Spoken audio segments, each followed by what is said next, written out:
Kiki is a young witch, and since she's turning 13, it's time for her to follow the witch tradition of setting out on her own and establishing herself in a witchless town.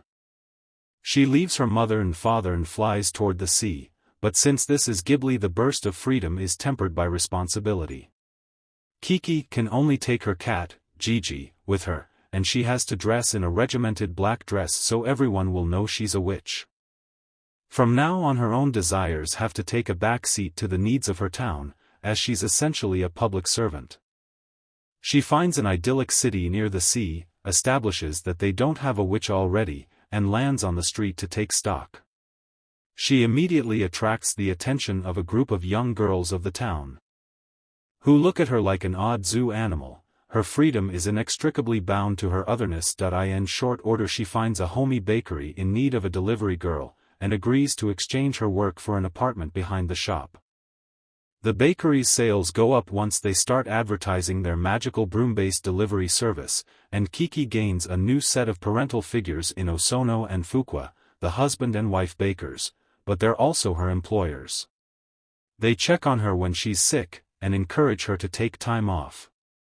But they also expect her to work hard, and they treat her as a young adult rather than a little girl. She does make one friend her own age, a boy named Tombo. Tombo resembles a younger version of Kiki's dad, and he's awkward and nerdy and completely enamored of her witchiness, just as her father seemed to have been enraptured by her mother years before. Tombo loves flight, and part of his interest in Kiki is sparked by seeing how much she loves it, too. The tentative friendship turns on their conversations about flying, with Kiki supporting Tombo's ridiculous attempts to build flying machines, but since her confidence has taken a hit since she left home, she's also apt to run away when she's faced with Tombo's friends. It's just too much to take.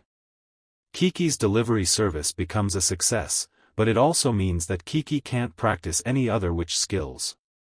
I could say something about how even in a children's fantasy movie the realities of capitalism constrain magic, but that's a whole other article. This radiates through the film in a surprising way. During a delivery, Kiki is attacked by birds and drops the toy she's carrying to a country manor. She finds it in a cabin, but more importantly she meets an artist named Ursula, who kindly fixes the damaged toy, allowing Kiki to finish her job.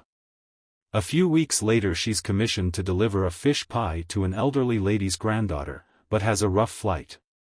Soaked and bedraggled, she learns that the pie is for one of the snotty girls who gawked at her on her first day in the city. The girl is dismissive toward both Kiki and the pie, and haughtily sends the girl back into the storm.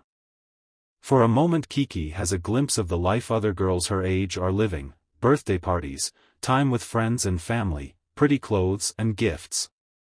Between her depression and the chilling weather, she ends up with a fever, but far worse.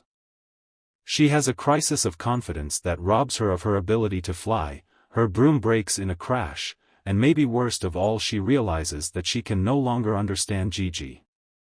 She has no other talents to fall back on. She's never learned potions or healing magic or divination. So the witch ends up as a shopgirl, answering phones for Osono, knowing that she's not really earning her keep, with no idea whether she'll ever get her powers back. Will she have to go home in disgrace? Is she even a real witch? Luckily Ursula shows up. The older woman recognizes the 1,000-yard stare of an artist who has lost her way, and chooses to do the generous thing. She invites Kiki to take a damn vacation already and come back to the cabin with her. For me, this is the heart of the film. Ursula removes Kiki from her ordinary life to give her a new perspective. The two women discuss the similarities of art and magic, and for the first time the young witch is able to see her life from a distance. The next day Ursula reveals her work in progress, and Kiki realizes that she's inspired her friend to create a beautiful work of art. Seeing herself through her friend's eyes makes her realize that she's more than just the town witch. She visits Madame, her elderly friend, who makes her a version of the pie that her jerk granddaughter rejected. And then a crisis hits. Tombo is involved in that Zeppelin crash that I mentioned earlier.